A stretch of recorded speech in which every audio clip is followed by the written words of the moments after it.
On a appris vendredi dernier le décès du Doc Mayou. Le Doc Mayou qui était une institution, un monument au Québec, aimé, pas aimé. Il était apprécié par une partie importante de la population, décrié par l'autre, mais n'empêche qu'en disparaissant, ça laisse un grand trou parce que des commentateurs de cette nature-là, il n'y en a pas des millions au Québec. Alors, on va parler de ça avec des gens qui l'ont côtoyé, qui le connaissent bien. Régent Tremblay et José Arsenault qui animaient un podcast avec lui. Bonsoir à vous deux. Bonsoir. Alors, Régent, je vais commencer avec toi parce que je pense que tu lui as parlé pas longtemps avant son décès, là. Je lui ai parlé jeudi vers 4 heures. J'avais parlé à Éric, son fils. Puis à un moment donné, le téléphone a sonné. Puis ça m'a fait drôle parce que c'était marqué Pierre Mayou. Et c'était Marilyn, sa conjointe. Elle a dit Pierre aimerait ça te parler. Mais c'était la première fois en un mois. José aussi, je pense. On n'y a pas parlé dans le dernier mois. Non. Il ne voulait pas parler à personne. Et là, il a répondu, mais d'une voix, en tout cas, si jamais je dirige un scénario, je pourrais dire que je sais c'est quoi la voix d'un mourant. C'est très doux, fait. Puis j'ai dit, Pierre, j'ai dit demain, je vais écrire que t'es parti comme tu avais mené ta vie, selon ta volonté, selon tes convictions, à l'heure que tu voulais. Et il m'a dit, t'écriras ce que tu voudras. Bon, comme d'habitude, t'écriras ce que tu voudras. Après ça, Christophe, c'est un homme, moi, que probablement la personne qui me connaît le plus intimement sur la planète. Quand tu fais une psychanalyse de plus de 3 ans avec quelqu'un 6 heures par semaine, d'après toi, y a-tu des secrets que j'ai jamais conté à personne d'autre? Et donc, je lui ai dit, je t'aime bien. Là, il dit, c'est assez évident. C'est du grand Mayou. Bonsoir. Laisse faire le sentimentalisme. Et ça arrêtait. C'est les derniers mots que j'ai eus. Là, ben, sais-tu ce que ça me fait drôle, Denis? On est assez vieux, nous, contrairement à José, pour avoir été élevé un peu dans la religion catholique. Hein? Et on a appris que je viendrai te chercher comme un voleur. Tu comprends? Mm-hmm. En disant que la mort, que ça arriverait, que personne ne saurait. Et là, comme journaliste, j'ai appelé à BPM Sport, j'ai dit, écoutez, je vais vous écrire un texte, vous allez le mettre en ligne à 11h29. Mais là, tu écris sur quelqu'un qui est mort, qui est vivant, mais en sachant qu'il va mourir à 11h. Ben oui. J'ai trouvé ça weirdo. J'ai trouvé ça étrange. Le texte que j'ai écrit, qui disait l'affection et tout ça, mais il est encore vivant, mais tu sais qu'à 11h, c'est prévu. Puis que il avait décidé. C'est ça, c'était sa décision. José, tu le savais depuis un petit bout de temps qu'il était malade, mais pas tant que ça, parce que tu m'as appelé à un moment donné, tu m'as dit, écoute, le doc est à l'hôpital, on ne sait pas trop ce qu'il y a, et c'est pas nécessairement facile. Peut-être que tu pourrais venir me donner un coup de main au podcast, en fait, je ne pouvais pas, là, mais tu ne pensais pas qu'elle allait mourir. Nous, le 14 décembre, ça a été notre dernière émission sur notre podcast. Puis, le 14 décembre, moi, c'était la première fois parce qu'on avait 2 blocs dans nos podcasts. On avait le 9h30, c'était son coup de gueule où il se gâtait à vraiment parler de l'actualité à sa façon. Puis, à 10h30, là, c'était mode écoute. C'était plus, on écoutait les auditeurs, les membres, plus style psychanalyse. Puis, c'était la première fois qu'à 9h30, je l'arrêtais genre 7 minutes après. J'ai dit, OK, on va s'arrêter ici pour aujourd'hui. On va vous laisser le temps de reprendre un peu votre souffle. Je sentais qu'il y avait de quoi dans sa voix, puis il toussait beaucoup dans les derniers mois même. Puis après ça, le jeudi, j'avais même écrit à mon équipe, tabarouette, il est donc bien calme, il chiale pas après personne, il est tout allé. Puis il était comme un peu plus lent. Puis ça, je l'avais écrit en temps réel à mon équipe. Puis le lendemain, puis le surlendemain, c'est là que j'ai su qu'il filait un petit peu moins. Puis là, j'ai su qu'il était rentré à l'hôpital. Puis c'est là que... Le dimanche. Ouais. Puis là, j'ai dit, là, on a annoncé, parce que nous, le doc, il voulait pas prendre de vacances jamais. Fait qu'on avait dit, même dans le temps des fêtes, on va travailler on va prendre de vacances juste le 25 décembre, puis le 1er janvier, puis le reste du temps des fêtes, on travaille tous les jours quand même. Fait que là, pour pas inquiéter nos membres, Puis là, moi, j'ai dit, bon, on a décidé qu'on prenait un vrai temps des fêtes, des vraies vacances, on en a besoin. Fait que, tu sais, ça a comme bien passé. Mais là, le temps des fêtes se termine, puis il est encore à l'hôpital, puis ça va pas bien. Puis les nouvelles, c'est, il fait plus de fièvre, il va un petit peu mieux. Fait qu'on savait comme pas trop. Fait que là, c'est là que je me suis dit, OK, je vais tenir le fort en attendant son retour. Puis c'est là, entre autres, que je t'avais invité pour que tu puisses venir faire une émission avec moi. Puis là, ben, malheureusement, on a appris la nouvelle que ça ne s'améliorerait pas. Là, j'ai dû annoncer à nos membres que le Doc Mayou ne ferait plus partie du Libre et Sans Tabou, du Patreon. Là, je savais comme pas quoi faire. Je le garde en vie, le Patreon, ou bien je l'arrête. Puis pendant tout ce temps-là, un peu comme Régent, moi, personnellement, c'est la première fois que je vis ça, qu'un proche de moi demande l'aide à mourir. C'est vraiment particulier. Puis, connaissant le doc, je suis tellement d'accord avec Régent que lui, il a mené sa vie comme il voulait, puis il a décidé de sa mort aussi. Puis je trouvais ça réconfortant. Je trouvais que c'était comme à son image. Il était en contrôle tout le long, en fait, de sa destinée. Là, tu sais, Ah non, mais Puis, en plus, José, le samedi soir à Québec, le grand gala de boxe, oui, Marilyn était là avec son frère. oui. C'est le doc qui a dit, Arthur, faut que tu ailles, je veux que tu ailles encourager Arthur Beterbiev. Parce que le Beterbiev, c'était le favori du doc. Et pour te dire comment ça s'est passé, Denis, le promoteur Camille Estéphane, il a réservé le billet pour Marilyn et pour le frère de Marilyn, et il a refusé de mettre en vente le siège du doc. Et Dieu sait que les demandes pour les billets ringside, là, et ce qui fait que la chaise est restée vide toute la soirée. C'était la chaise du doc. Quand même spécial. Et ce que j'ai compris, c'est que tu me parlais tantôt de psychanalyse. Je pense que je t'ai entendu à quelque part raconter que pour le payer sa psychanalyse, c'est 300 piastres de l'heure, c'est une psychanalyse. Il Il t'avait était rendu à demandé... 400 piastres, Denis. il était rendu à 400 piastres en plus. Moi, dans mon temps, c'était 300. OK. Mais quand même, il t'avait demandé d'être payé autrement. Raconte-nous ça, là. Comment tu le rétribuais, là? Ben, le doc, tu sais, moi, n'oublie pas que commencer une psychanalyse à 66, 37 ans, j'ai été d'ailleurs son plus vieux patient en psychanalyse.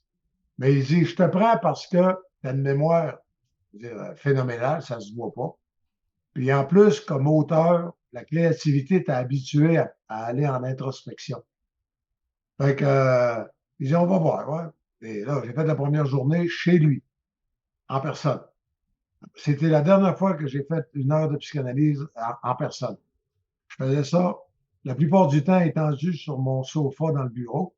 Ou je l'ai fait, Denis, j'allais faire, il y avait une émission à TVA à 5h30, ou à TVA Sport, qui s'appelait L'Esprit d'équipe, mais ça allait dans le parking que tu connais bien, là, au troisième, au deuxième. Puis je faisais ma psychanalyse, ma session, avant d'entrer pour descendre au maquillage. Au téléphone. Je faisais ça de 4 à 5. Mais tu le payais en billets de boxe ou des choses du genre? Ah non, mais ce qui m'a donné, il dit, écoute, les gens, tu sais, on fait ça à 6 fois par semaine. Il dit, ça n'a pas de bon, je peux dire. Il dit, moi, te dire comment tu vas me payer. Il dit, j'adore la boxe, puis je n'ai jamais été capable d'en voir. Il dit, tu vas m'amener partout. Pas juste au Québec, là. Ailleurs. Ah non, il est venu à Vegas, il est venu à New York, il est venu à Verona, il est venu à Toronto, à Mississauga. À Mississauga, il est monté dans le ring avec ses béquilles parce que c'était pas compliqué pour aller poser avec Simon King qui venait de passer le knock-out à son adversaire. On avait voyagé en train. Puis le doc n'était pas sorteux, hein. Il disait qu'il n'était pas sortable. Oui, c'est vrai qu'il ne sortait pas beaucoup. Mais il venait de temps en temps me voir à TVA et c'était toujours un événement parce que généralement, on faisait les entrevues quand il était à Trois-Rivières. Quand il venait à TVA, ben là, il s'assoyait dans le bureau et on prenait la peine de jaser pas mal. Là, parce qu'on a fait des entrevues épiques ensemble, le doc et moi. Là. À la boxe, là, le doc, même moi, je couvre la boxe, mais à un moment donné, quand je trouve un combat, mettons, un 6 rondes, deuxième combat de la soirée, là, si j'ai de quoi d'intéressant dans mes courriels, je vais lire mes courriels. Mais lui, le doc, c'était incroyable. Il s'installait au son de la cloche. il regardait le positionnement des pieds, le transfert de poids. Il connaissait la boxe probablement plus que n'importe qui parce que lui, les 3 minutes, il était concentré à 100%. Et là, au son de la cloche, ça arrivait comme des bourdons.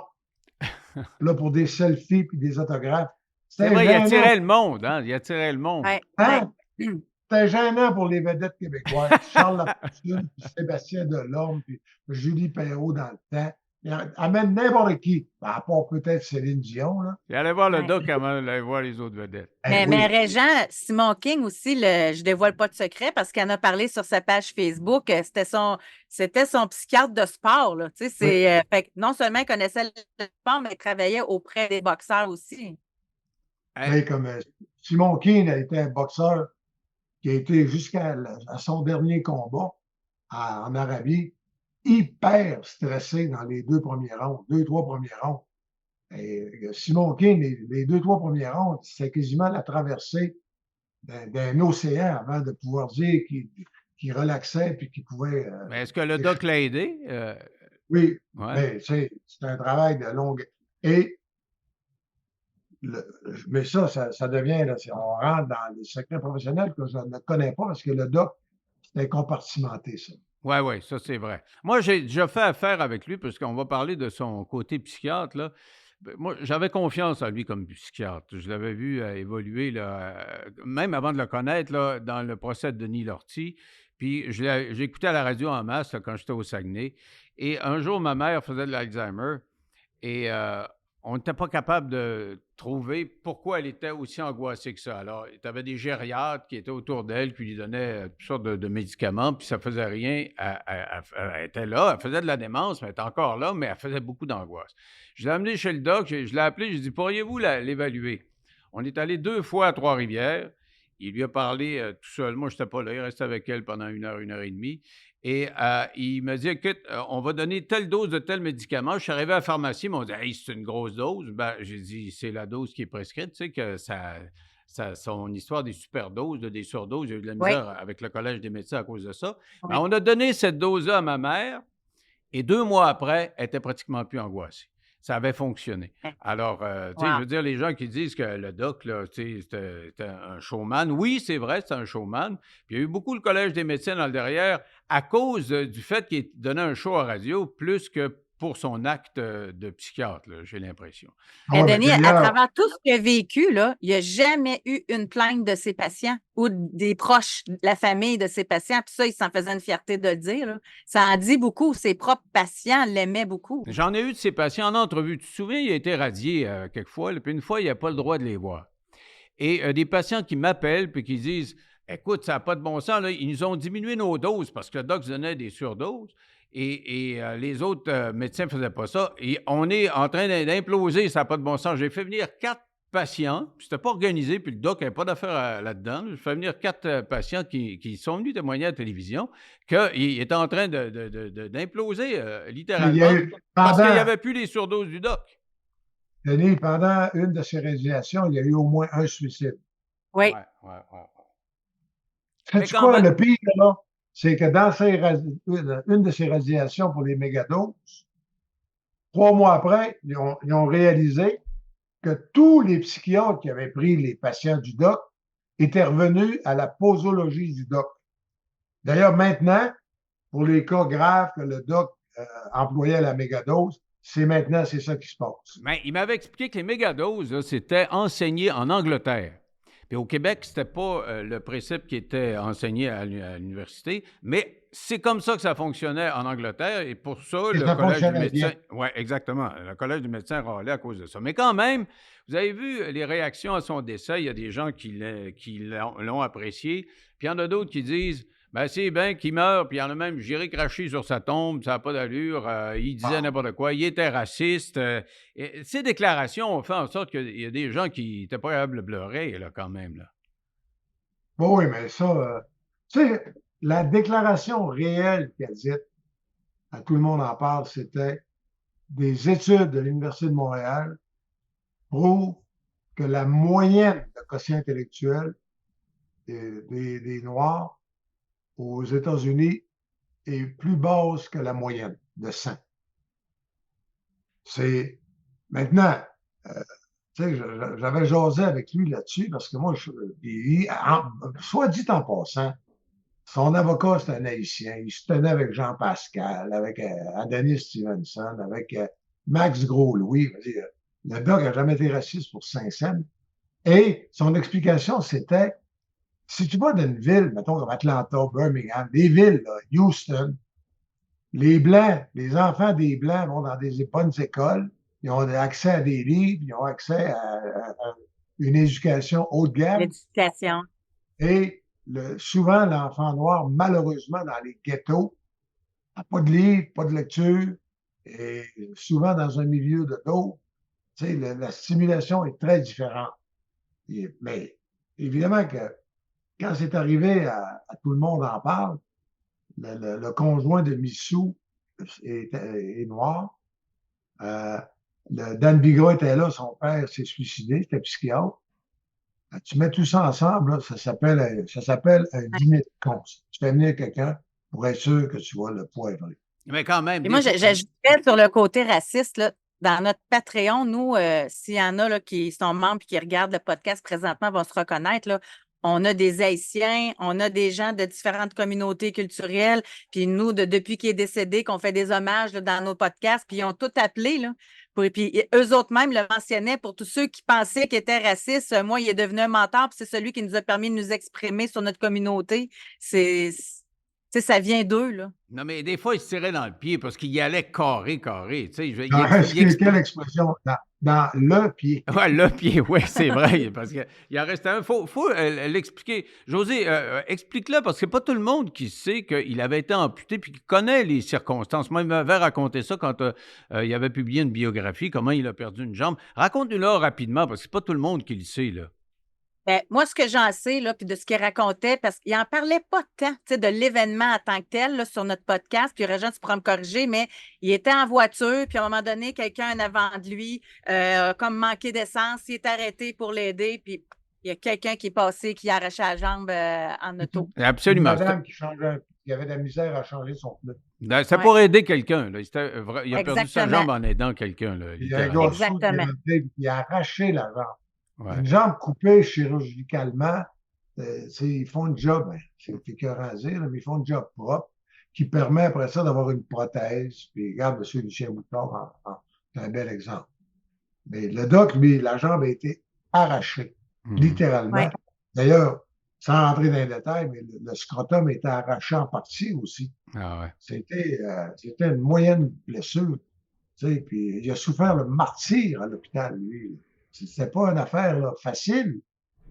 Et même encore, Denis, pas Denis, mais Régent, même dans les dernières années, tu sais, c'est pas des béquilles qu'il y avait, là, mais il y avait comme des aides pour l'aider à marcher. Puis c'était rare qu'il mettait sa prothèse parce que sa prothèse le blessait. Ouais. Oui, pas plus que 2 heures par jour. C'est ça. Mais revenons-en à la contestation du personnage, là, parce que quand il est décédé, moi j'ai participé à une couple d'émissions, puis il y a quelqu'un, une femme qui disait « Ouais, mais il était misogyne, là, puis il chialait contre le matriarcat. » Toi, tu as assisté José, tu as vu un tas d'émissions en étant à côté de lui. Lui, c'était contre la gestion féminine, c'était contre les mauvaises mères, c'était... Tu sais, lui, il se faisait un malin plaisir. Là, exemple, le système d'éducation, ça ne fonctionne pas. C'est des enseignantes qui sont là. Regardez. Fait que, tu sais, il était. Puis, il a parfois raison quand même, on va se le dire. Là. Puis, je suis une femme, je suis capable de le mentionner. Mais d'un autre côté, moi, je disais toujours qu'avant que les femmes arrivent sur le marché du travail, puis dans les ministères, puis c'était beaucoup des hommes qui étaient là, puis ça n'allait pas mieux. Oui, excuse-moi, José, mais ça marchait. Où que ça marchait? Avec les hommes. Quand ça? L'éducation, c'était extraordinaire. Avec les sœurs dans le temps. Hey, t'as trop côtoyé le Doc Mayou, là, t'as arrondi des coins, là. Non, c'est juste pour c'est pour voir comment est-ce que José réagit. OK, oui, je réagis. Mais je peux comprendre, c'est drôle parce que ce matin, j'avais Janine Ross dans notre podcast. Fait que c'était comme, je me sentais comme la veuve qui parle à la première femme, tu sais. Co-animait avec lui, ouais. Ben oui, c'est ça exactement. Puis, c'est ça qu'on se disait. Lui, là, c'est possiblement celui qui a mis le mot génitrice populaire auprès des gens qui l'écoutaient, qui le regardaient avec nous aussi. Parce que Ça se disait, mais surtout les génitrices, là, envers leur fils, envers leur fille. Puis c'est sûr que ces femmes-là, ils l'aiment pas, le Doc Mayou, puis qu'ils l'aimaient pas parce qu'ils étaient capables de dire à la personne qui l'appelait, ben ta mère, là, elle n'a pas été une bonne mère. C'est pas une mère, elle n'était pas maternelle, c'est une génitrice. Fait que donc, c'est sûr que toutes ces mères-là, là, c'était pas les fans numéro 1 du Doc. Quand tu te fais remettre ton caca dans le visage, c'est sûr que tu réagis face à ça. Et c'est ce qui a fait moi, j'explique ça de cette façon-là. Là. C'est ce qui a fait que ça a fonctionné au début. Moi, j'écoutais à la radio au Saguenay parce qu'on rediffusait à Télémédia à ce moment-là. Et je me souviens, quand il a commencé, c'est qui ce gars-là? Et il prenait quelqu'un qui appelait, mettons, puis qui se plaignait, qui faisait de l'apitoiement, là, puis il faisait parler pour être sûr que c'était pas objectivement un problème extraordinaire. Puis à un moment donné, il finissait en disant « Hey, arrêtez de vous plaindre, puis prenez votre vie en main. » Puis il te l'engueulait, tu sais. Puis nous autres, dans l'auto, quand on l'écoutait, on disait « Il a raison de le faire. » Tu sais, dans le fond, la madame est en train de s'apitoyer. Alors, il a construit son personnage là-dessus, mais à un moment donné, il est devenu très provocateur. Je me souviens, moi, à TQS, on fait une émission sur la fête des mères. Tu sais, la fête des mères, en principe, on aime tous nos mamans, puis on va jouer du violon, c'est la fête des mères. Et là, je fais une entrevue avec lui, il commence en disant « Les mères du Québec, c'est pas des bonnes mères. » Alors, il part, puis il te ramasse les mères. Il était franchement provocateur, puis il voulait, c'est ça qu'il voulait. Mais là, je lui pose la question, puis ça, on est en split screen, là, comme on est actuellement, c'est-à-dire qu'on divise l'écran en morceaux. Il est à la moitié de l'écran, moi, je suis à l'autre moitié de l'écran. Là, je le sors du personnage un peu. Je dis, Doc Mayou, pourquoi vous êtes si agressif que ça envers les femmes? C'est-tu à cause de votre mère? Elle était comment, votre mère? Et là, il y a un blanc, un silence de 1 seconde, 4 secondes, 8 secondes. On a fait 16 secondes de silence. Et moi, je me tordais les orteils, je disais, je ne parlerai pas le premier, tu vas parler avant. Puis finalement, il a fini par parler pour se trouver une façon de se défaire de ça. Mais je ne sais pas c'était quoi sa relation avec sa mère, mais je sais que c'était un peu la seule fois que je l'ai désarçonné pour la peine, parce que c'était impossible à désarçonner le doc, là. Oui, mais c'était moi, ce que je retiens, c'était surtout à quel point il admirait son père. Oui. C'était beaucoup d'admiration pour la stamina de son père qui a travaillé fort puis qui a donné le goût de faire de l'argent aussi. Le doc aimait beaucoup l'argent, puis en parler qu'on a le droit d'aimer ça, faire de l'argent aussi. Puis ça, c'est tabou dans notre société encore aujourd'hui. Puis moi, ce qui m'a toujours marqué, c'est que par rapport à son père aussi, tu sais, le doc, il disait toujours votre conjointe ne vous appartient pas, votre conjoint ne vous appartient pas, vous avez votre propre intériorité aussi, puis tout ça. Mais il ne faisait pas juste de le dire dans le respect de l'autre. Moi, ça m'avait marqué qu'il a raconté dans notre émission, c'est très public, que son père, alors qu'il était avec sa mère encore, il était au Mexique. Puis, il avait rencontré une Mexicaine avec qui il avait fait un enfant. Et quand son père est décédé, le doc a payé quand son père est décédé, c'est le doc qui a payé. C'est un noir, l'enfant. Oui. C'est un noir, l'enfant, me semble-t-il. Un métissé. Un métissé. Mais c'est ça, sa mère était noire. Et pour te donner un exemple, Denis, juste avant de mourir, Marilyn, sa conjointe, était donc à la boxe.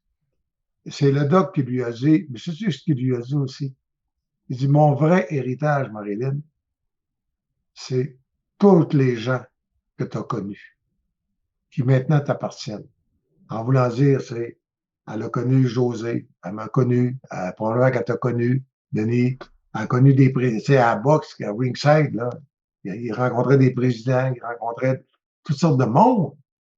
Ils disent, mon vrai héritage, c'est tous les gens que tu as connus au fil des années. Puis il a dit, demain à la boxe, là, c'est le jour 1, maintenant, de ta vie. Et il ne croyait pas à la vie après la vie. Hein? Il était athée vraiment affirmé. Là. Il ne croyait pas à la pensée magique tout court. Non. Je suis parti, puis demain, Marilyn, c'est le jour 1 de ta vie. Non, de ta nouvelle vie. D'une autre vie. That's it. Non, rien de broyer pendant un an.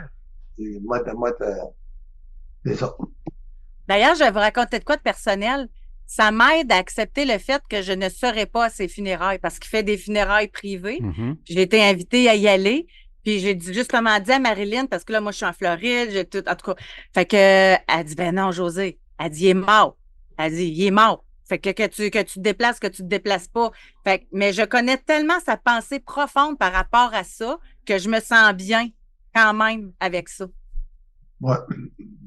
Hey, moi, là, c'est à peine si je suis allé au funérailles de mon père, parce que j'ai dit ça, je suis pas allé au funérailles d'Yvon Penneau, pas allé au funérailles de Guy Lafleur, pas allé, va pas là, j'ai dit ça. Sais-tu quoi? Moi, là, je lui dis. Mais quand même, c'est qu'il y a des gens qui veulent lui rendre hommage, mais il y en a qui ne veulent pas lui rendre hommage. Vous m'avez pas Ah, répondu tantôt quand j'ai dit que tu vas lire sur Internet, là, j'ai lu des choses. Vraiment, c'est d'une ah ouais, violence, c'est Internet, là. violent, là. Ah ouais, hey. Je comprends qu'Internet, c'est Internet. Mais je veux dire, il y a des Non, gens quand Internet, même non, qui c'est les l'haïssaient. égouts. C'est les égouts de l'âme. Ah, ça, c'est sûr. Ça, c'est sûr. Mais il y a des gens qui l'haïssaient quand même. T'as- Oui, Ah t'as- mais oui, Denis, hey, il y a, hey. il y a- il y Penses-tu, a du Denis, qu'il y a monde. pas il y a des gens Mais- qui taillissent sur Ben, Ben, c'est je ça Internet. que j'allais je sais, dire. mais eux autres s'expriment, ils se sont exprimés la journée de son décès. Mais Non. c'est souvent comme ça. C'est souvent comme ça. Régent, il y en a qui ne l'aiment pas. Moi, juste parce que je travaille avec, il y en a qui m'haïssent. Juste parce que je pensais pas comme lui, il y en a qui m'haïssent. Juste parce que je pensais comme lui, il y en a qui m'haïssent. Tu sais, on ne peut pas faire Tu sais, l'unanimité, là. Denis, c'est vrai pour toi. À mon mariage avec les Joe, il fallait limiter le nombre d'invités parce que je disais ça à Julie, je disais, écoute, si on invite le monde qui m'aime, on va remplir le centre Vidéotron. Mais si on invite le monde qui m'haïsse, on va remplir le stade olympique. On fait quoi? Ah, c'est vrai pour tout le monde, ça. C'est ça. Aussitôt que tu as une personnalité publique, normalement, là, tu as 20 des gens qui t'aiment. Il y a 40 qui s'en sacent, puis les autres t'aiment pas. C'est En comme plus, ça. c'est dans sa façon de s'exprimer aussi. Tu sais, moi, je me rappelle pendant la pandémie, là. Tu sais, moi, d'un côté, là, j'ai une partie de mon entreprise qui aide les gens à perdre du poids, OK? Mhm. Fait que l'Académie du Keto. Lui, pendant toute la pandémie, là, les grosses, ramassez-vous, les grosses, là, c'est le Aïe. temps, la COVID, Là, là, mais il faisait de la pub. Hey, faut faire une petite pause. Puis au retour, on poursuit cette discussion-là. Donc, les abonnés, on sera de retour après la pause. Les non-abonnés, vous pouvez toujours aller le faire, aller vous abonner ou nous retrouver demain.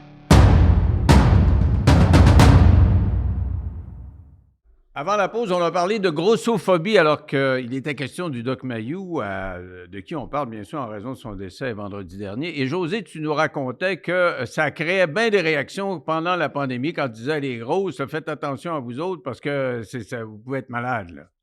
Ben oui, mais tu sais, lui, il n'était pas dans la grossophobie, mais c'était perçu comme de la grossophobie parce que toutes les études le démontraient que les personnes qui avaient un surplus de poids, bien, qu'il y avait plus de risques d'avoir des complications en lien avec la COVID. Fait que lui, il disait, c'est vous qu'on devrait protéger, vous devriez rester à la maison. Tu sais, vous vous souvenez, toute la pandémie, comment on a tout viré fou pendant cette période-là, puis qu'il y avait la peur, puis tout ça. Mais, fait que lui, au lieu de dire, mesdames qui est en surplus de poids, faites attention à votre santé, vous êtes à risque. Ben lui, c'était les grosses, ramassez-vous, puis c'est le temps. Tu sais, fait que c'est dans sa façon de s'exprimer. C'est ça, il tu allait demandais pourquoi directement il y a tout des le gens temps. qui le détestent, c'est sa façon choc. Lui, là, c'était des punchlines. C'était une machine à faire des punchlines incroyables, puis le message percutant. Mais c'était aussi, lui, quand il provoquait, il créait une réaction. Veux pas, là, tu lis ça ou tu fais entendre, tu dis, voyons donc, fait que t'es porté à lire, t'es porté à te remettre en question. On a entendu plein, Dr Junot le dit, Dr Béliveau le dit, que les personnes en surplus de poids, ils étaient plus en danger. Mais le message passait pas tant. Mais quand Doc Mayou les appelait les grosses, ah ben là, ça passait, là. Régent, J'ai eu une alerte cardiaque en février 2022 en Floride. La deuxième affaire que le docteur me dit, le cardiologue, c'est vous devez perdre une quantité substantielle de poids. Il n'a pas dit, hey, le gros, essaye de maigrir. Il a dit ça poliment. Mais est-ce que c'est pas le personnage radiophonique? Et le là? doc lui disait, les gros, là, c'est pas bon pour le cœur non plus. Et je revenais pas, là. Non, mais probablement que dans son bureau, il t'aurait parlé juste aussi de surpoids, de la faire la même. Penses-tu qu'il aurait dit, il aurait dit à une cliente, il aurait dit à une cliente, là, t'es trop grosse, là, va maigrir? Ah non, mais Oui. hey, il me l'a dit. Moi, m'en aller à la maison, en plus, après avoir soupé. Jean, t'es trop gros. Ben, trop gros. Donc, c'était sa façon d'être. Ah oui. Direct. Mais il y avait quand même un personnage de radio. Il savait que plus il en mettait, plus ça faisait des bulles. Puis quand ça faisait des bulles, ça faisait de l'écoute. D'ailleurs, les gens... Il disait le mot. En psychanalyse avec Denis, là, en psychanalyse, là, il y avait son dictionnaire à côté. Il y avait Robert, là, pour être sûr que le mot employé, que les deux, on comprenait le même mot. Ah ouais.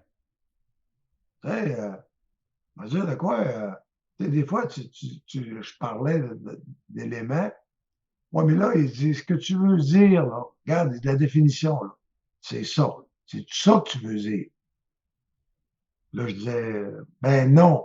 Bon, ben, ils trouvons le mot. C'est important. C'est la seule façon. Lui, là, comment est-ce, à part les cas de schizophrénie ou de psychose complète, mais comment est-ce qu'il soignait le monde en psychanalyse? Par la parole que l'autre dit. Il n'y a pas de. Tu sais, mettons, tu fais de la diabète. Tu fais une prise de sang, il mesure, whoop, 6,4, diabète. Et en psychanalyse, c'est par le mot. Ouais. Fait que, en fait, je me demande comment les jeunes de 25 ans et moins vont faire une psychanalyse dans le futur. Ouais. Les Mais mots, ils ne savent pas ce que ça veut dire. Mais quand donne-moi. j'ai commencé avec le doc à la radio, là, tu sais, puis je parle en connaissance de cause, là. Moi, quand j'ai commencé à la radio, je faisais 235 livres avec. Là, j'ai 85 livres de perdus. Fait que j'étais une grosse à ses côtés, là. Mhm. Tu sais, puis même moi, 235, là, je disais que je faisais de l'embonpoint. Ah Mais à ouais. partir du moment que le vrai mot est là, ça résonne bien plus. Fait que je peux comprendre maintenant, tu sais, l'utilisation des vrais mots, que ça peut être puissant, là. Tu étais venu me voir pour me parler du fameux régime cétogène. Es-tu encore là-dessus? Oui. Ben oui, Ah ouais, bon. certainement. Là, je voudrais qu'on parle de l'ami maintenant. Pierre Mailloux, c'était ton ami. Est-ce que José, tu peux dire que c'était ton ami, c'était ton co-animateur? Avais-tu des liens d'amitié, tu penses? Ben, Définirais-tu ça comme ça? à partir du moment où il venait souper chez nous, il venait faire du bateau avec ma famille, il est venu également, quand ma fille a fait son bal définissant, il venait l'avant-balle avec sa conjointe, tout ça. Tu sais, je peux considérer qu'on avait des liens privilégiés, mais je pense que Régent a développé une amitié de longue date avec lui. Moi, j'avais l'occasion de le voir au point de vue personnel et intime, peut-être 2-3 fois par année, là. Comment il était comme ami, Régent? Il était généreux, généreux. Denis, tu as interviewé des gens, des présidents, des présidentes, des leaders. Tu les as interviewés à ton émission que moi, je savais qu'il les avait suivis, qu'ils les avait aidés. Ça m'est arrivé parce que moi, je ne suis jamais caché. J'ai fait une psychanalyse, puis je l'ai dit. À un moment donné, je roulais. Une présidente d'entreprise aujourd'hui, là, connue. Téléphone sonne, elle dit, Régent, elle dit, si t'as fait une psychanalyse, j'ai dit, non, je la fais encore, ça fait 2 ans. Elle dit, elle dit, penses-tu qu'il accepterait de me parler? Je dis, ben, je vais l'appeler, puis s'il veut, il va t'envoyer son cellulaire. C'est comme ça. À un moment donné, 2-3 ans après, pas ce qu'on était, je la rencontre. Elle dit, je voulais te dire merci. Hein. Là, tu sais, tu ne fais pas le lien tout de suite. Merci pourquoi? J'ai écrit un texte, je ne sais pas. Elle dit, le doc, tu sais, elle dit, je suis allé le voir plusieurs mois, puis ça m'a beaucoup, beaucoup, beaucoup aidé. Ça, c'est un cas, ça. Mais moi, j'ai des amis, là. Le gars, il avait des problèmes avec sa belle-fille, puis l'ex, puis à un moment donné, il est allé voir le doc. Le doc l'a écouté, puis à la fin, c'est ce qu'il a dit. Il n'a pas eu besoin d'une psychanalyse. Il dit, mêle-toi donc tes crises d'affaires. Ah, ça prend un doctorat en psychiatrie pour dire ça. Non, mais quand même, c'est vrai. À la radio, c'est ça qui était le succès. Puis les autres médias ne l'aimaient pas. Il a souvent été décrié parce qu'il y avait des grosses codes d'écoute. Hein. C'était énorme, les codes d'écoute. Mais à un moment donné, ces déclarations à l'emporte-pièce ont fait qu'il n'était plus fréquentable. Ils l'ont tous sacré dehors là, parce que le politically correct, mais plus que le politically correct, des fois sur les musulmans, il a dit des choses qui étaient pas mal limites. Là, tu sais. Moi, je l'invitais sur mon plateau, puis ça brassait là, quand il arrivait avec ces affaires-là. Oui, mais encore là, c'est le choix des mots. Les musulmans sont parfaits. Le mouvement islamique, c'est un autre ballgame. Oui, c'est sûr que c'est autre chose. Mais quand même, à un moment donné, il est était contre toutes les religions, de toute façon. De toute les façon. religions. Puis les catholiques, là, ça le faisait. Il dit, voyons donc, Jésus qui pensait qu'il était le Fils de Dieu, ça tue plus un bel exemple d'un schizophrène très Eh malade oui. que ça. Ouais. Puis, je veux dire, imagine-toi, toi, la, la, la mangeuse de balustrade qui entend ça, ou bien le mangeur de balustrade, tout ça, j'ai vu Ça a fait partie de nos premières émissions, ça. Est-ce que Jésus est un schizophrène? Puis après ça, tu sais qu'il y a beaucoup de personnes qui croient aux tireuses de cartes, aux médiums. Encore une fois, est-ce que vous pensez que ceux qui pensent avoir vu des esprits, c'est des schizophrènes? Lui, il était convaincu de ça, là. Fait que c'est sûr qu'il Hey, faisait Jeanne d'Arc, réagir, là. moi, il m'a déjà dit, c'est Jeanne d'Arc qui entendait des voix, tu te rappelles, là, dans ton Ah ouais, histoire. ouais. Je ne sais pas comment il fait une crise de folle. Mais admettez qu'à un moment donné, il est allé très loin dans les médias. Il n'y a plus personne qui voulait l'engager. Vous vous souvenez de ça? Et Ah ouais, moi, mais hey, moi je voulais décrire ce côté du Doc Mayou que moi, je ne connaissais pas. Parce que je ne peux pas dire que c'était mon ami, mais on s'est vu souvent, souvent, puis on a fait des entrevues épiques, là. Des fois, ça brassait solide, mais d'autres fois, ça riait, mais souvent, ça brassait parce qu'il venait se défendre des déclarations un peu pas faciles à défendre. Mais j'ai commencé à prendre son parti quand le Collège des médecins s'est acharné sur lui. Tu sais. Puis Ouais, l'histoire ouais. des mégados, j'ai commencé à lire là-dessus. Puis j'ai commencé à comprendre que ça se faisait en Angleterre. Puis j'ai commencé à comprendre que le fameux Mario Deschênes qui haïssait, là, qui était Ouais. Ouais. le Il a perdu huissier. son emploi, d'ailleurs. Ouais, il n'est le plus là, là. syndic Mais du vraiment, il soleil. l'avait dans le collimateur, puis c'est de l'acharnement de sa part. Et ce que j'ai appris du doc, c'est, je l'ai appelé, tu te souviens, je t'ai appelé, José, quand on a décidé de lancer notre podcast, je voulais savoir comment ça fonctionnait, je t'appelle. Je dis, j'aimerais ça parler au doc. J'appelle le doc, puis je lui demande comment ça a été. Puis j'ai dit, je finis en disant, j'aimerais ça que vous veniez. Moi, je vous voyais, hein, même si je l'ai connu, ça fait 20 ans que je le connais. J'aimerais ça que vous veniez 1 heure et demie, on va jaser ensemble. Il dit, c'est sûr que je vais y aller, je t'en dois une. Je dis, comment ça, vous m'en devez une? Ben, il dit, tu te souviens, avant le procès de Magnota, il n'y a plus un média qui voulait m'engager. Plus un seul. J'ai dit, ouais, c'est vrai. Puis moi, ce que j'ai fait, j'ai dit à mes patrons, je prends Doc Mayou, puis j'appelle le Doc Mayou, j'ai dit, Doc, là, vous êtes infréquentable, vous ne pouvez plus aller dans les médias, vous venez à mon show, puis vous me faites l'expert, comme vous avez fait avec Denis Lortie. L'expert, expliquez-nous ce qui se passe dans la tête de ce crackpot-là, là, et comment ça se passe en cours, et pourquoi un Je tel m'en dit ça. rappelle. Bon, tu te souviens? Ben, écoute, on oui. a suivi ça, on a eu des bonnes cas d'écoute tout le temps, puis il n'a pas dérogé, il a fait son psychiatre, il nous a montré ses compétences. Écoute, 3 semaines après, là, les gens m'écrivaient, ben, il est bon, bien bon. Je pense 3, 4 semaines après, il y a une offre du FM 93 qui le réengageait dans les médias parce qu'il était passé, on avait vu le côté psychiatre, le côté professionnel du Doc Mayou, puis il me disait, je t'en remercie encore, puis je t'en suis redevable. Je dis, arrêtez donc. Ouais. Ben, En mais fait, tu sais, je veux ils dire, l'ont il se rappelait testé de à ça. Trois-Rivières. Ils l'ont testé à Ouais, Trois-Rivières. ouais, Il a ouais, mis c'est juste ça. là, Ouais, avec Catherine Godreau. Puis après ça, vu qu'il avait bien fait ça, là, ils l'ont c'est ramené ça, réseau. C'est là exactement. que je suis entrée dans le C'est décor ça. avec lui. Mais tu vois, il s'en Fait que rappelait, puis il disait, ouais.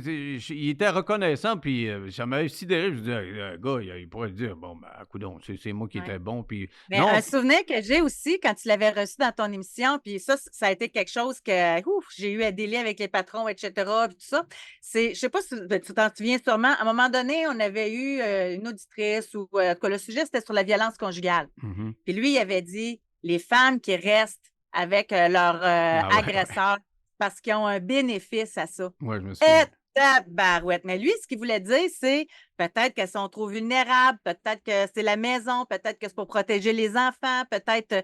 Mais tu sais, mais la phrase qui avait retenu l'attention, c'est que les femmes violentées restaient là parce qu'elles avaient un bénéfice, dans le Ouais. sens qu'ils aimaient ça se faire frapper, mais c'était pas ça pantoute qu'il disait. Tu sais, fait que les phrases étaient chocs, puis les gens ne s'attardaient pas à ce qu'ils voulaient dire. C'est Mais ça. ça Et pensait moi, derrière ça. parce que quand je voyais les commentaires sur Internet des gens qui le décriaient, là, puis qui étaient contents qu'il meure, ils se rappellent 3 ou 4 épisodes de ce genre-là, tu sais, qui ont été mis en exergue après ça dans le journal ou ailleurs. Puis bon, Ouais. c'est ça. Sa vie se résume à 3 ou 4 gogos comme ça, là. Mais Mais moi, ça faisait j'admets. vendre de la copie, ces phrases-là, là. Ouais. Fait Et qu'il y a- moi, sa vie, là, on va se résumer sur quoi? Une générosité illimitée. Le nombre de mes amis, le nombre de mes connaissances, évidemment, à cause de ma profession et de mon âge, peut annoncer que j'en connais du monde. Hein. Le nombre de personnes qui m'ont demandé, tu penses-tu que le doc pourrait me recevoir? Denis, t'en reviendrais. Puis José, ça doit être la même chose. Ouais. T'en reviendrais pas. Hmm. T'en reviendrais pas. Ça partait d'Ottawa, ça partait de Québec, ça descendait à Trois-Rivières, ça partait de Montréal le samedi, parce que lui, il faisait sa psychanalyse le samedi et le dimanche. Et la plupart du temps, les gens qui ne sont pas psychosés ou qui ne sont pas comme des, par exemple, en schizophrène ou des maladies mentales là, violentes, mais les gens qui ont le mal-être, Mhm. tu sais, c'est souvent par la psychanalyse qui les faisait progresser. Mais la psychanalyse, là, il avait le temps de faire ça le samedi et le dimanche. Le samedi, là, ça rentrait 8h, 9h, 10h, 11h. Ça partait de Montréal, d'Ottawa, de Ah ouais. partout. Ben, je te C'est dis, pas avec ma moyen. mère, je suis parti de Québec. J'allais la chercher à Québec, puis je l'ai amené à Trois-Rivières pour qu'il puisse la voir, là. Pour qu'ils puissent l'évaluer. Puis, Mais en terminant, on ah peut oui, dire que sa faiblesse, c'était justement ce côté provocateur-là. Là. Puis il n'a jamais voulu lever le pied, là. Sauf, justement, quand je l'ai appelé, puis j'ai dit, là, vous le comprenez, le doc, là. Si ça marche pas, là, vous venez à mon show, puis on couvre Magnotta en faisant du show, là, ça ne marchera plus, votre affaire. Puis il m'a pas fait Mais je du vais te show. surprendre, Et il m'a mais fait... moi, je dirais que c'est sa force, pas sa faiblesse. Ah oui, c'est sûr. C'est ce que je te dis, c'est que c'est sa caractéristique, sa force qui est devenue hey, sa Denis, faiblesse dans les médias. Dans les médias, ça Ouais, passait ouais. plus. Mais c'est Denis, pour je ça te qu'il y avait des souhaite, codes d'écoute quand même. je te souhaite autant d'hommages à ta mort que lui en a, là, présentement. Ah Tu ben, sais, j'en demande pas tant. non, mais ce que je veux dire, globalement, là, ce que le monde dit, beaucoup, c'est lui, il n'avait pas peur de dire ce qu'il pense. Et c'est pour ça que moi, je Or, l'aimais. C'est pour ça que je l'aimais. Puis, tu sais, moi aussi, je me cache pas de le dire que c'est un gars que j'appréciais, que j'aimais, parce que j'aime ça, le monde qui dit ce qu'il a à puis, dire. Le monde Denis, quand il qui arrivait, bisoune, j'ai de la misère avec ça. quand il disait, ça devait être la même affaire José, quand il disait Régent, Ben, moi, mes entrevues, Régent, je sais pas si tu te souviens, tu sais, quand je poussais, il disait Denis, Denis. C'était ça sa voulait façon de dire, dire Denis, Hey, le gnochon, là. t'essayes de m'embarquer, puis t'essayes à toi-même de te faire des accroires. Bon, en tout Moi, il cas, faut que je vous quitte parce que j'ai la woke en chef ce soir, donc ah bon, alors je te souhaite bonne chance, fourbi tes armes, mais je vais terminer là-dessus de toute façon. On a fait le tour de la question. Ouais. José, juste pour clore la discussion, là, l'image que tu voudrais qu'on retienne du doc, là. Ben, au niveau personnel, là, moi, je suis convaincue qu'elle fait de moi une meilleure mère puis une meilleure animatrice. C'est justement parce qu'il était dans l'authenticité puis parce qu'il disait les vraies affaires, là, au lieu de passer par 8000 chemins. Puis, il a sauvé des vies, Doc Mayou. Ce matin encore, dans le podcast, on avait plein de témoignages. Moi, ce que je retiens, là, c'est que les jeunes qui le regardaient, qui étaient abonnés à nos émissions, vont faire de meilleurs pères et de meilleures mères aussi. Donc, de futurs enfants qui vont peut-être avoir une meilleure chance de devenir des adultes équilibrés. Bon, Régent, oui, es-tu encore là? Peux-tu me faire une conclusion comme ta dernière image que oui, tu voudrais qu'on ait de lui, là? oui. Marc Ramsey, qui est le coach d'Arthur Bétervière, il va être là cette semaine-là. Au funérailles, tu veux dire.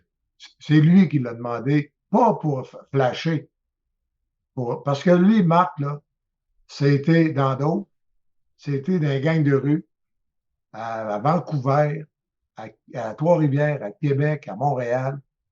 Et lui, il dit que la personne qui a sauvé la vie, c'est qu'il écoutait un psy à l'écoute les fins. C'est là qu'il a fait son éducation. Ah ouais. Ah oui, puis c'était, écoutez, les codes d'écoute, c'était à travers leur réseau, là, puis c'était vraiment des codes d'écoute records, souvent records, Ouais. là. Non, c'était quelque chose. Ben, merci à vous deux d'avoir participé à l'émission, d'avoir rendu hommage, Merci. puis d'avoir décortiqué un peu la personnalité de cet être complexe qu'était le Doc Mayou. Merci beaucoup. Bye Merci, bye. Denis. Et puis, nous, on va se quitter là-dessus. Je vous rappelle que vous pouvez toujours aller vous abonner. Si vous ne l'êtes pas, vous allez sur 9millions.ca. Bye.